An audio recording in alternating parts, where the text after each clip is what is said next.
Hey, how's it going guys? It's Nate here. And Fallout 4, for all its ups and downs, is truly a large game. One that explored the aftermath of a nuclear apocalypse in such great detail that nearly 3 years after its initial release, not all of what it has to offer have been uncovered by most players, and some of the game's Easter eggs, references, and hidden elements may remain a secret to many. So today we're going to tackle such a problem once more. Sit back and relax as we take yet another look at 10 tiny details you may still have missed in Fallout 4.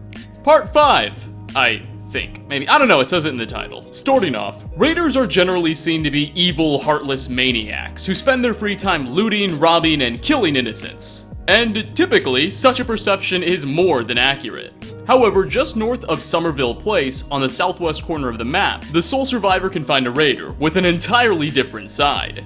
Here he, or she, it's entirely random, will stand, next to a statue that they're clearly painting and working on. Sometimes you can even catch this raider welding the statue. Rather than take their frustrations out on innocents, this individual has found an entirely different way to channel their emotions, through art. Now, of course, that all entirely goes out the window as soon as they detect the player, as they'll immediately turn hostile. But still, it was beautiful while it lasted. Next on our list, DB Technical High School is a Raider-occupied pre-war educational facility that lies east of Diamond City. In a previous video, we touched upon a specific crazed character in here named Bosco. But today, I'd like to take a look at an even bigger picture. You see, DB Tech is actually based upon a real high school in Boston, which closed in 1998. Its name was Dan Bosco Technical High School. And like the Fallout version, its mascot was the Bears, and boasted yellow and green colors. The reason for such a specific reference in Fallout 4 is that this is the high school attended by Bethesda Game Studios lead writer and Boston native, Emil Pagliarulo, who clearly wanted to pay homage to his earlier years. Now, in the real world, the high school closed in 1998. However, evidently it continued operating well into the Great War in Fallout 4. Coming in at number 3, the Fens Phantom was a pre-war serial killer who resided in the Fens Street sewers, hence his name. In these tunnels, the killer used the bodies of his dozens, perhaps even hundreds of victims to create, shall we say, sick decorations, striking poses with their bodies and skeletons, and even constructing elaborate scenes. In Fallout 4, which again takes place hundreds of years after the bombs fell, and presumably after the killer's death, the player can find much of his work left undisturbed, preserved by the tunnels, as well as a series of holotapes that takes you on a bit of an adventure, but that's neither here nor there. Notably, next to every piece constructed by the killer, in white chalk he would draw X's nearby, as a means of conveying how many different people were used in each scene. So, for instance, if the remains of 3 people were used in one sculpture, he would then draw 3 white X's. Well, it appears this pre-war killer may very much be inspiring someone alive and well in the present. As in the Nuka World DLC, just outside of the funhouse in the Kitty Kingdom Park, the sole survivor can find an eerily familiar sight tucked behind a bush next to a wall. Here will be a teddy bear watching over 3 stuffed plush toys, each with a knife stabbed into them. And on the wall next to him will be 3 X's written in white chalk. Perhaps we weren't the only ones who have been snooping around in the Fens sewers. For 4th spot, apparently hundreds of years after the collapse of human society, we still haven't forgotten our holidays. On the in-game day, October 28th, Diamond City will have Halloween decorations put out, and both Diamond City and Good Neighbor guards will have unique lines of dialogue. Happy Halloween! You scared yet?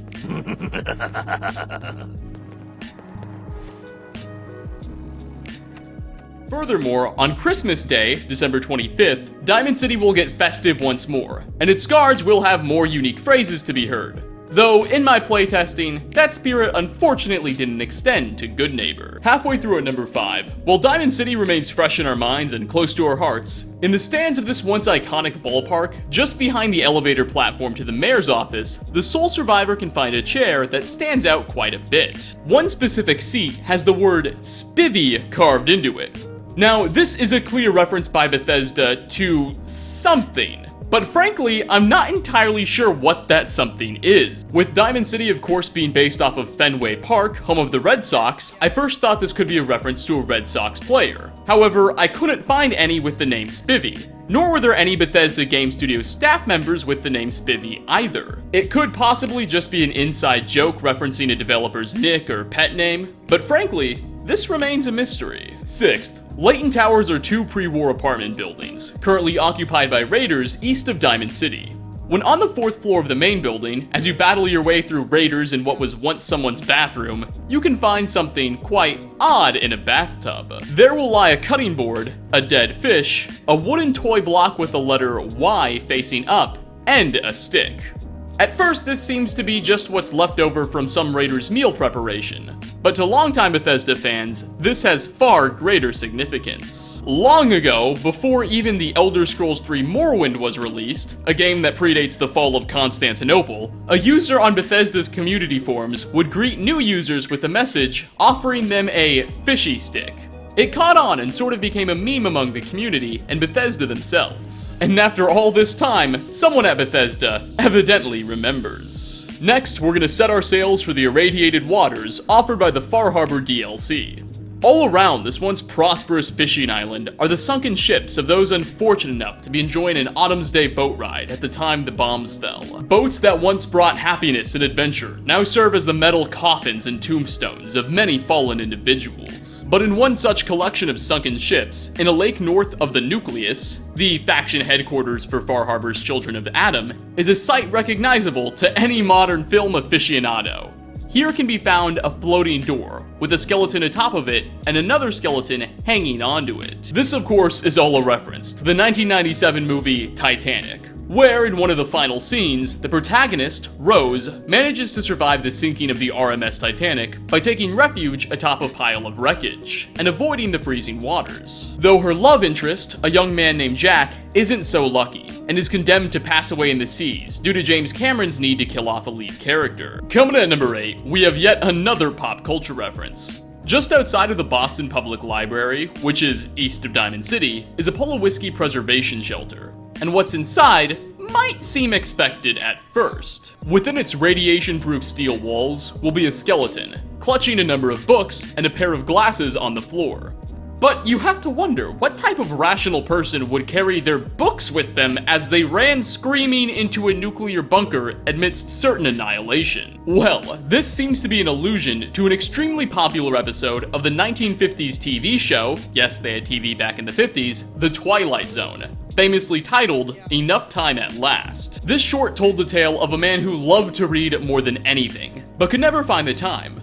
Eventually, he started sneaking away during his lunch breaks inside of the vault at the bank he worked at to read in peace. And while in the vault one day, nuclear war broke out, the effects of which he was shielded from inside of the vault. When he finally emerged, at first he was pretty depressed for obvious reasons, but soon realized there was nothing left to keep him from reading as much as he wanted.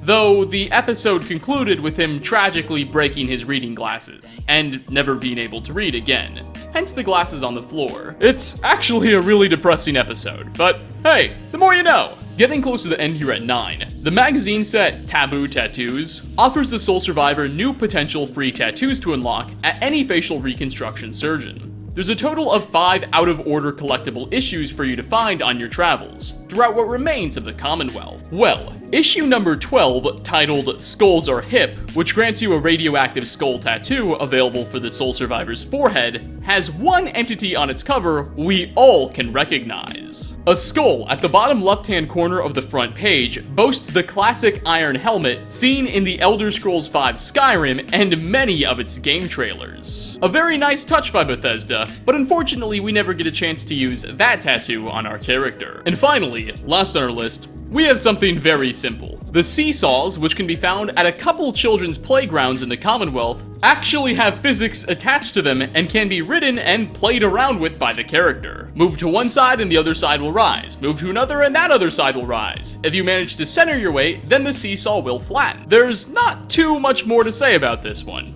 But hey, that's why the series is called Tiny Details. But with that, we're going to wrap up. Yet another 10 tiny details you may still have missed in Fallout 4. Which of the ones featured on this list did you find to be the most interesting or surprising? Did you know all of them? What tiny details or Easter eggs do you know of in Fallout 4 that I've yet to cover? Leave a comment down below. As always, like ratings are very much appreciated. Shout out to Belcreed and Little Schmupplet for helping me not starve to death. If you would also like to have your name mispronounced at the end of these videos, do consider checking out the Patreon. It would be very much appreciated. Again, thanks for stopping by, everybody, and hope to catch you all in my next video. Peace out, everyone.